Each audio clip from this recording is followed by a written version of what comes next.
bahwa penegakan hukum di Indonesia yang carut-marut selama ini, saudara, khususnya dalam satu dekade 10 tahun terakhir, saudara, demokrasi dirusak, hukum ditabrak, korupsi merajalela, judi di mana-mana, hancur-hancuran ini negeri, saudara. Maka itu saya berharap mereka-mereka yang telah merusak negeri ini selama 10 tahun jangan dibiarkan.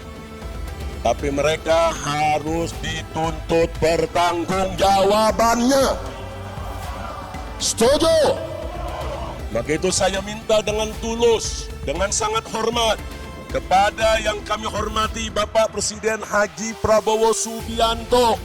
Tolong Pak, bersihkan pemerintahan Bapak. Download Tribun X sekarang, menghadirkan lokal menjadi Indonesia.